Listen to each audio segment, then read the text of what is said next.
There are 7 really big mistakes that we see women making when it comes to fasting that could actually make your health worse. If fasting actually worked for you, it probably would have worked by now.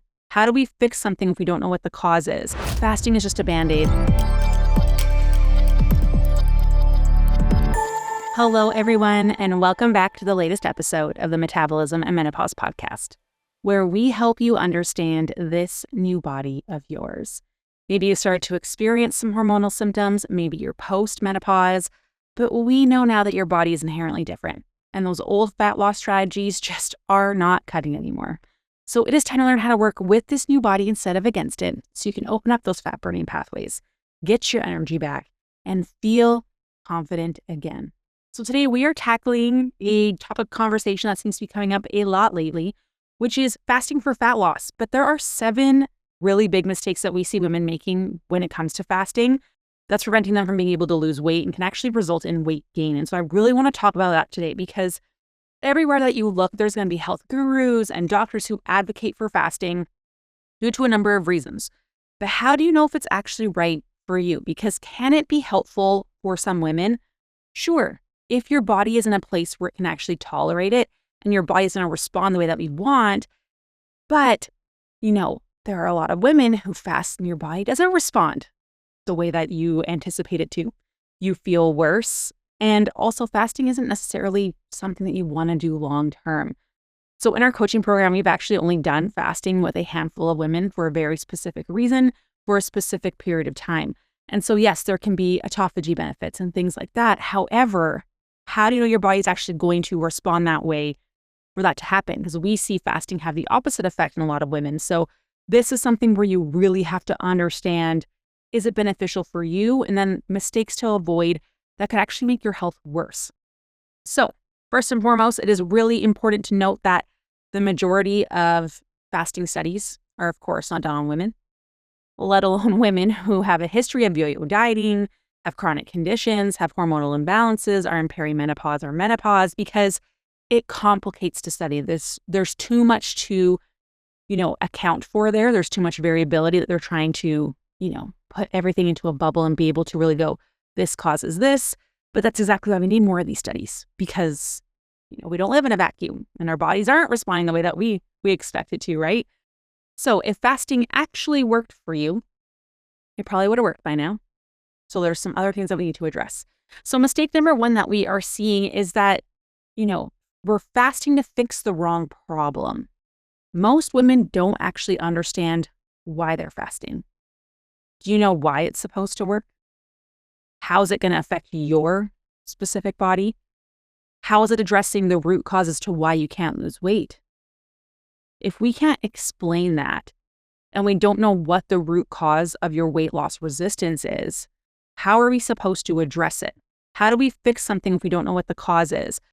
Your mechanic has to understand what is causing the problem in your car in order to fix it. Our metabolism, our bodies, our ability to lose weight is exactly the same, but most of us are just guessing. So you might think that, maybe fasting is going to balance your insulin, or it's going to somehow help your metabolism, or it burns fat faster. But here's the kicker. Fasting doesn't fix the root cause of your weight loss resistance.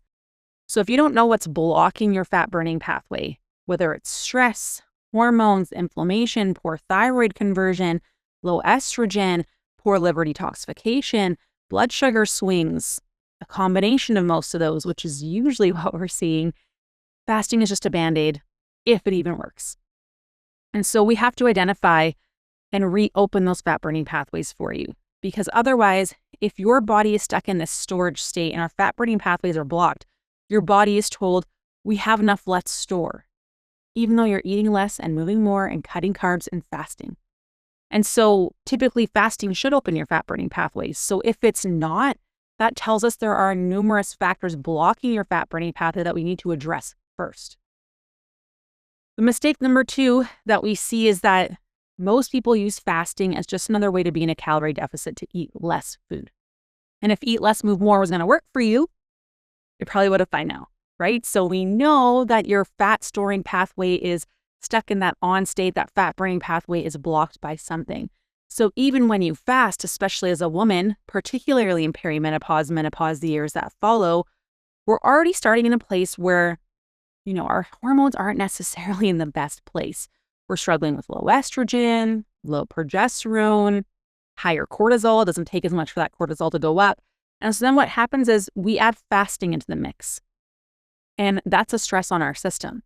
And what we see is our stress hormones start to go up, which before doesn't take as much. We used to be able to handle a 9 out of 10 before our body would go, oh, we're stressed. Now it's only a 5 out of 10. So you haven't changed anything on the outside of what you're doing. But internally, what your body can tolerate has changed, that threshold. And so you haven't changed anything, and now you start gaining weight, because what happens is when we surpass that stress threshold, when our hormones are in a lower state, what we can tolerate decreases because of the low estrogen, progesterone, low testosterone for many of us. And so what happens is it's like we have this bucket of what we can tolerate for our stress. And in this stress bucket goes everything. Bob from work, super stressful, just his breathing makes you mad. Your husband snoring at nighttime. Your kids, we're not getting enough sleep. We're rushing around. We're taxi mom. We're skipping meals. We're go, go, go. We're under eating. We're having highly processed foods. We're not getting enough protein in. We're dealing with inflammation in our body. We are, rushing through our lunch breaks. We are everything to everyone else all of the time. We're on. When we are on, that is a stress on our body, because there is a demand. Our body goes, we need more energy. Stress goes up, because then that tells your body to dump sugar into your bloodstream, even though you're not eating, even though you're not having carbohydrates. And so what happens is this poor little bucket just starts to overflow. And when that happens, we see our hormone production decreases even more. So we feel way worse. Our blood sugar gets worse. Our cortisol goes higher, and it's not supposed to stay chronically high. Our liver detoxification slows down. We have more inflammation in our body.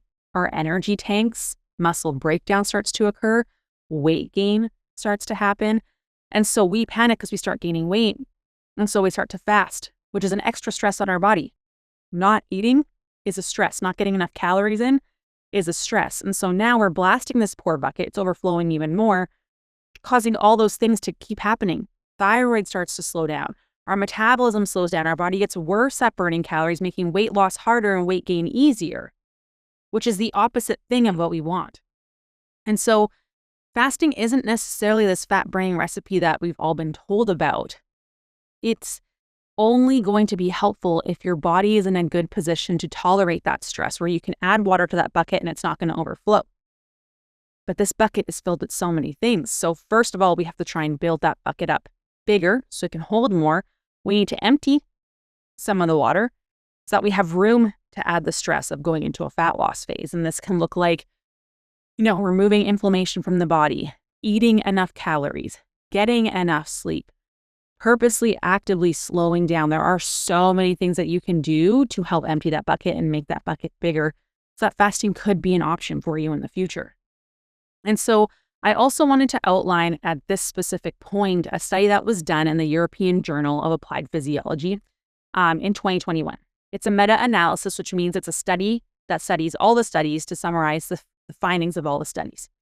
And so I'm going to read a little quote from it, and then I'm going to tell you what it means, because for those of you who aren't necessarily versed in the reading of scientific literature, it can be very confusing. So for those of you who love science like me and are nerds, here is what it says. While well-controlled trials show that low energy availability results in altered endocrine and physiological responses, evidence shows that short-term responses to low energy availability modulate energy homeostasis through leptin, that tells your body to burn fat, and has a modulatory effect on neuroendocrine axes such as the pituitary hypothalamic thyroid, pituitary hypothalamic gonadal axis. So that is your brain talking to your thyroid and your brain talking to your reproductive system. And it downregulates muscle protein synthesis and bone metabolism, which we know already happens during perimenopause and menopause. These responses are thought to antecede clinical complications that include, but are not limited to, reproductive function impairment, so low hormone production, stress fractures, which means, osteoporosis risk, loss of muscle mass, and impaired physical capacity. Given that this concept arose initially from observations of complications in female athletes, historically there have been more research in this there needs to be more research on this topic in females. Although current research on males is limited, early findings suggest that men may be less sensitive to reductions in energy availability. So have you ever been on a diet or a challenge with your husband and somehow they lose like 20 pounds in a month, 2 months, and you somehow gain 5 pounds doing the exact same thing? This is because their body is less sensitive to stressors than us, which sucks. This also means that we need more help with stuff. Our capacity isn't as great as men's, unfortunately, when it comes to these kinds of things, which sucks to hear. But this also means that, we need to lean on them for support a little bit more because our bodies are more stress sensitive. So these meta-analyses were done on young, healthy women. No chronic conditions, no hormonal imbalances, no weight loss struggles, no years of dieting. Okay, so this is in people who are quote unquote young and healthy, women who are young and healthy. And they found that eating low calorie, like what is done in fasting, does numerous things. So if this happens in young, healthy women with no, comorbidities or anything like that we're all struggling with, imagine what it does to a person whose system has already kind of been dinged a few times, where we're not necessarily optimized. So here's what they found. Decreased sex hormone production. We know this is already happening in perimenopause and menopause. This means if we are accelerating this and making this worse, we end up with more hormonal symptoms, worse hormonal imbalances, which is going to affect our ability to be able to lose fat. And you can even end up gaining weight, like I had mentioned. So eating less and fasting can actually decrease hormone production even more. We don't want that. Number 2, increased risk of fractures. We know that when estrogen goes down, we have a reduced ability to move calcium to our bones, and our bone breakdown is faster than our bone building. And so our bone density already starts to decline. If we're not doing weight-bearing activity or eating enough food, we are going to increase our risk of developing osteoporosis and risk fracture even more. We see a decrease in muscle mass in these healthy women we know that, for them, if they're dealing with this, we know in perimenopause and menopause in the years that follow, we have a harder time building muscle because our muscle building signal goes down when estrogen goes down. Our muscle breakdown signal goes up. So maintaining and building muscle mass, very challenging. By eating less and doing the fasting, we can actually see this get worse for a lot of women. When we lose muscle mass, not only do we not look the way that we want to, but our blood sugar sensitivity gets worse. We also see that our metabolism slows down. Our body's not as good at taking food and turning it into fuel, and instead we store it as fat. Fewer mitochondria. We see our body's just not as good at burning calories when we have less muscle mass. And so this can actually get worse with fasting when we're not eating enough food. We see a decrease in gym performance as well in these young, healthy women. And so if we're not fueling our body appropriately, we're not going to get the most out of our workouts. You will not get stronger. You will not build muscle. And if we're not fueling appropriately, this is also going to double down on that. And so if this is already happening in young, healthy women, what does that mean for you? We have a decrease in energy. I think that's pretty self-explanatory. Not eating makes you tired. So if this is already happening in women who are healthy and young, what does that mean for us who are already struggling? Fasting and cutting calories will typically make you feel worse. At the beginning, you might feel this increase in energy from fasting.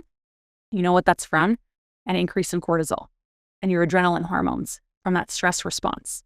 Your body is dumping sugar into your bloodstream anyways to help provide you with that energy. That's what cortisol does. And so you might feel that boost of energy first, but this is why we can't stay here, because cortisol over time, like we talked about, overflows that bucket and tanks our hormones. Our blood sugar gets worse, thyroid function gets worse, energy gets worse, sleep gets worse, inflammation gets worse, liver detox gets worse, bloating gets worse, digestion gets worse. We end up gaining weight. And so this is why we have to make sure that we have timelines on things. And is this going to be appropriate for your body?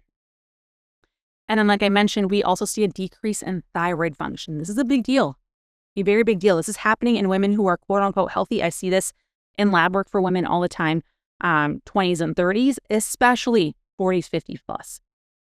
Our body becomes more sensitive to stress when our stress hormones go up from not eating and fasting. When that happens, your thyroid function goes down. And as we age, women are at a much higher risk of developing hypothyroidism than men. It's like up to 8 times more. And so your thyroid is kind of like your thermostat. It determines how many calories your body is going to burn at rest. And so if thyroid function slows down, you burn less calories. We also see that we have this T4 to T3 conversion. T4 is like getting a bunch of keys that can turn the locks for fat burning. But we need the T4 to turn into T3 so those keys can actually go in the lock and turn, be the right size. They're the right shape. And so I don't care how many keys I have in this closet. I want keys that turn that fat burning signal on. And unfortunately, when we're eating less and we have high cortisol and we have high inflammation, that conversion decreases substantially. Plus, then your thyroid isn't producing as much either. And so there's way less keys to turn on fat burning than before.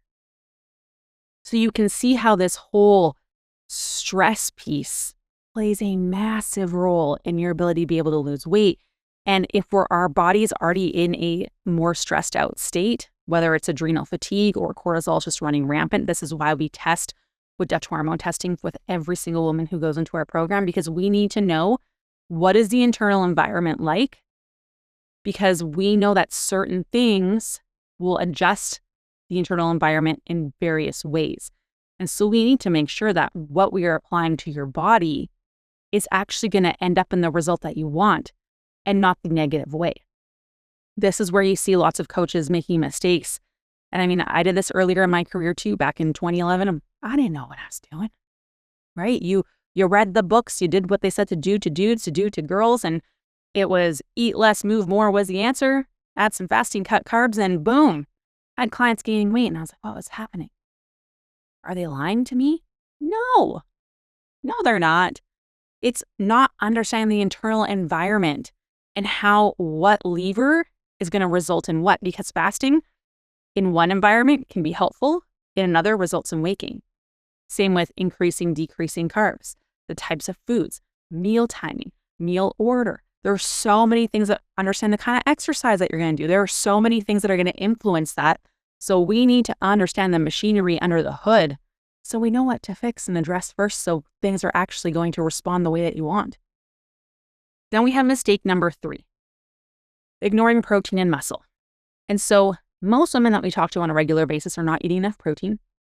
And a lot of them are getting it from protein powders and protein wraps and keto breads and protein pancakes and protein muffins and Pop-Tarts and whatever it is. And those are highly inflammatory, going to block your fat burning pathways. And so when we're looking at women, we are already seeing that most of them are not getting enough protein in their day.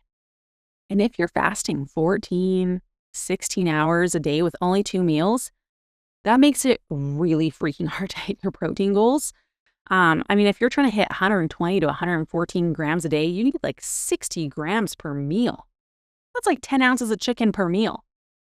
That's not a little bit of food.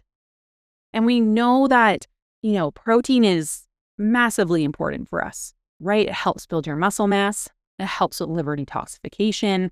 It helps support your blood sugars, stabilizes your energy. You actually burn more calories consuming protein than carbs and fat. So if I were to eat 100 calories of protein, I'm going to burn like 30 calories from that just through digestion, which is awesome. If I'm eating 100 calories from carbs or fat, I'm only burning 10 to 15 calories. And so by eating the same amount of calories in a day, but eating more protein, you can actually burn more calories and then be in a bigger deficit, which is great. We love that for you. So we know that protein plays a massive role, but if you are decreasing the window when you are eating, makes it very, very more challenging. That's terrible English. Makes it much more challenging to hit those goals, but also you're probably going to end up bloated. You're going to struggle. It's going to feel like you're just eating the entire time in that fasting or that eating window because you want to hit those protein goals. And that can honestly be pretty tough on digestion as well. So when your body isn't properly fueled, you're going to notice too that your workouts stall.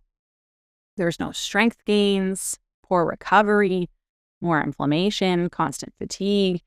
And so we want to make sure we're getting enough protein and that we're focusing on building that muscle mass. There's been some studies that have shown that fasting for more than 16 hours does result in muscle loss in healthy individuals, 12 in menopause. And so we already know maintaining this muscle mass is an issue in perimenopause and menopause. Why would you make it even more challenging and harder for you to achieve the goals that you want by limiting when you're eating? So these are just things that we need to be aware of. Mistake number 4, like I mentioned, fasting on top of stress. So I did talk a little bit about, mistake number 2 being fasting is another way to eat less, right? It's just reducing when you can eat. So then people will eat less food, which we know is a stress on our body. And so we already talked about this whole stress, issue where we need to understand, can your body even tolerate that stress? So for me, for example, every person's going to be a little bit different in terms of what your body perceives as stress. Just because you don't perceive it as stress doesn't mean your body isn't perceiving it as stress. And for me, for doing this for so long and spending so much time in research and coaching women, you can really see how your body responds, but it takes time to learn your body, right? And so it's part of what we do in coaching. But for myself, what increases more water going into that stress bucket? Exercise, I can increase quite a bit and I'll be okay. Like it doesn't turn the tap on the water going into the bucket that high. Calorie reduction for me does. Too long without a meal does. And so for me, fasting is not great. My body will start to feel more inflamed, more puffy. My energy isn't super great. If I drop my calories below 1,600, I start gaining weight like crazy because the calorie reduction for me is just cranking that hose into that bucket. It's overflowing, more inflammation, blocked fat burning, I start gaining weight. And so it's understanding what is going to turn that stress nozzle on for you. Sleep is a huge one for me. I know that if I'm not sleeping at least 7 hours, I am going to be incredibly hungry the next day. One poor night of sleep results in your insulin resistance going up by up to 25%. That's significant. So what wasn't raising your blood sugars the day before is now going to raise your blood sugars today. And we know that'll push you into a storage state. And so it's really understanding, what is that stress for you? For me, I have to schedule downtime. I'm at a point now in my life too where, I don't work on Sundays. I truly take that as a Sabbath now. I really have tailored down on actually taking a full day off work, which I have, it's a very new thing for me, but my body needs it. Like lack of recovery and go for me destroys me. I can be super dialed in nutrition. I can be super dialed in my exercise, but that stress of go all the time, not actively recovering, slowing down, bringing my heart rate down, my breathing rate down, it will negate me from making any progress. And so this is where we really need to understand, again, what is your body perceiving as stress? And most of us are all, oh, I'm fine. No, we're not. Because then your body would be responding the way that you want it to respond. That's a clear sign that your body is stressed in some aspect or capacity. And we just need to dig deeper to determine what that is for you. Then we have hormonal imbalances in thyroid. Like I mentioned, fasting can suppress thyroid hormones, particularly that T3, the amount of, keys that can go in the lock and turn on that fat burning. That women, like I mentioned, are already higher risk for developing thyroid issues, especially in perimenopause and menopause. And so fasting can actually make that more challenging. So if you're someone who has thyroid issues, we typically don't like to fast with you because we see it to be too much of a stress on your body. We know that, progesterone is going to impact your body's ability to lose weight.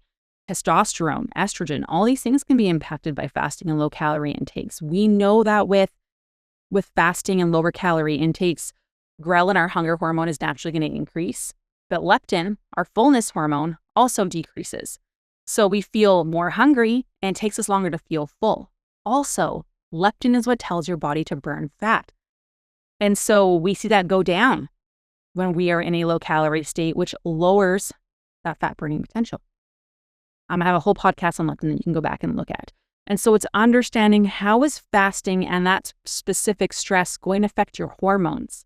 Because your hormones are going to impact how your body responds. They're kind of like a bit of an orchestra, right? Like our hormones are this beautiful symphony. And when everything is working in tandem together, You feel great. Everything goes beautifully. When it's not, and then we're adding in more fasting and just adding more disruption, it's just, kindergarten class trying to learn to play the recorder or the harmonica, the kazoo. Not so beautiful. We tell ourselves it's cute because it's our kids, but our ears telling us something vastly different, right? Then the other thing that comes hand in hand with fasting that we need to consider is nutrient deficiencies in food quality. So we know that fasting, because we're eating in a smaller window, can really limit our nutrient intake because we're just trying to hit perhaps certain targets for food, right? This can be really problematic for women because we need higher levels of certain nutrients than we did before, like calcium, for example, magnesium, vitamin D, vitamin B.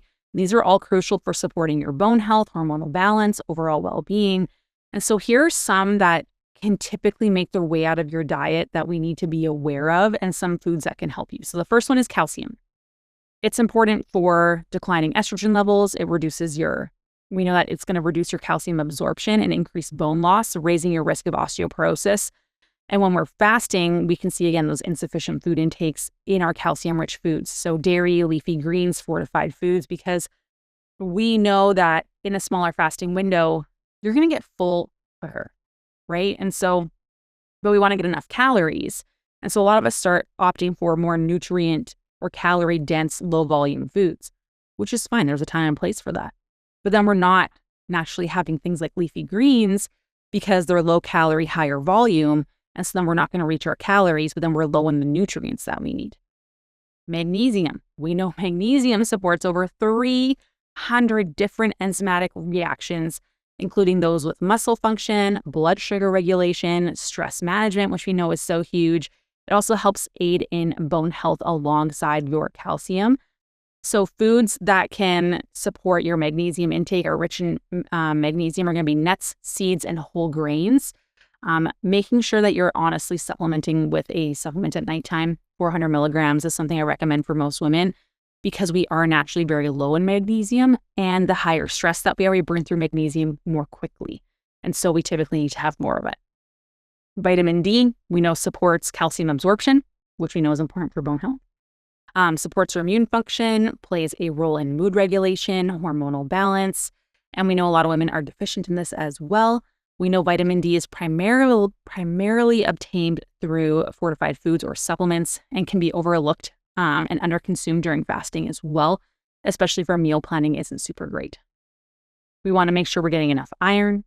We want to make sure that we're getting enough zinc. So iron is going to come from red meats, lentils, spinach. Zinc is going to come from shellfish, seeds, nuts, B vitamins. I highly recommend supplementing if you can.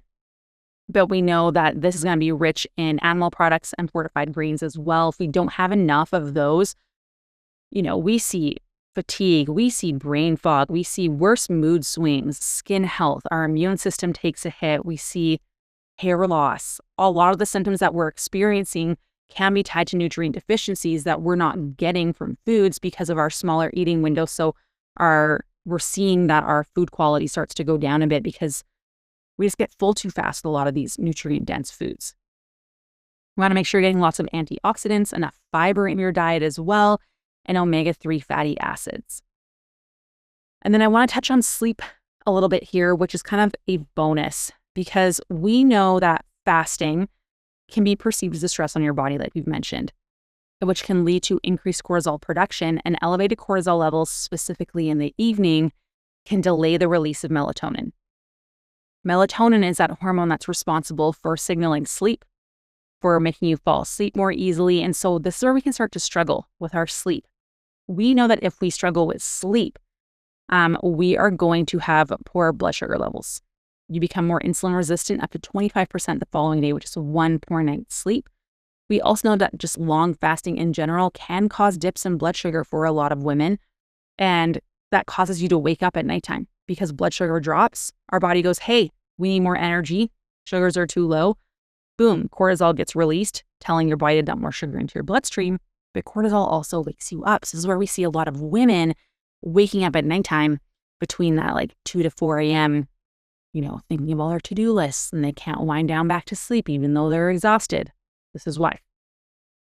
We also know something called serotonin, which is a precursor to produce melatonin, that sleepy hormone, is heavily influenced by your nutrient intake as well. So a lack of consistent meals, particularly those containing tryptophan, which is found in protein-rich foods, which we know a lot of people struggle with getting enough of in fasting, can impair your body's ability to produce those regulating sleep hormones. Serotonin is also your happy hormone. It helps you with your mood, and we know that when estrogen goes down, we need more serotonin than before to feel the same level of happiness. And so we need to make sure we're getting enough serotonin in your body even more than before. And if we're fasting, it can be a lot harder to do so. We also know that eating is one of the signals the body uses to regulate its internal clock. So fasting for extended periods or eating, it to much later sometimes than usual, or we're skipping meals, things like that can confuse your body's natural rhythm, which can also influence your sleep-wake cycles as well. Prolonged fasting can also lead to hunger signals later at nighttime, making it difficult to fall asleep or stay asleep. And we also know that it can lead to overeating later in the day, because what happens is if we're not having breakfast in the morning, let me just say for morning fasters, if you're not having breakfast in the morning, cortisol goes up. Dump sugar into your bloodstream to provide you with energy to do the things because you didn't feed yourself. So then cortisol stays nice and high. We also know that a lot of you have caffeine on an empty stomach. Caffeine does not give you energy. It prevents you from feeling tired. And so your body is exhausted and trying to tell you, hey, we need food and energy. And you go, no, shut up. Have some coffee. So I can't hear you. But that problem is still going on underneath the surface. So cortisol goes up, dumping sugar into your bloodstream. Then our blood sugar is eventually going to crash. Boom. We're avoiding carbohydrates. And so our blood sugar still stays low. And then we get these intense cravings. And so we're on this crazy blood sugar ride. Plus, we're not sleeping well at nighttime, making us more insulin resistant the following day, making those cravings even worse.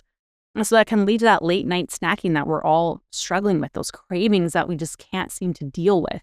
And this is where eating consistently in the day, having a meal every 4 to 5 hours, having a small snack in between if you need, helps you get your protein in, helps stabilize your blood sugars, helps decrease inflammation, helps keep cortisol in check so you don't have an overflowing bucket. So now your fat burning pathways aren't blocked, allowing you to be able to actually lose weight. And so this isn't a podcast to tell you that fasting is evil and that it's this terrible thing and you should never do it. I'm saying it's often misled. It's misunderstood and it's misused. It can work well when your hormones are balanced, when your stress is managed, when your nutrition is optimized, and your metabolism is in a good place. But for most women over 40, we're looking for those things. We want our hormones to be balanced. We want to have better stress management. We want our nutrition to be in a better place. We want to be able to feel good. And so those are all signs that fasting is probably not good for you. In fact, it's more like pressing pause on your metabolism and calling it progress when it's really not. So if you've been fasting and you can't lose fat, your fat burning pathway might actually be blocked. And this is where, eat less, move more doesn't work because your body is constantly being told we have enough, let's store. This is why we do 6 different assessments when women come into our program. This is why we do the Dutch hormone testing, so we can assess and see what is happening in that internal environment. If we do X, what will happen? If we do Y, what will happen?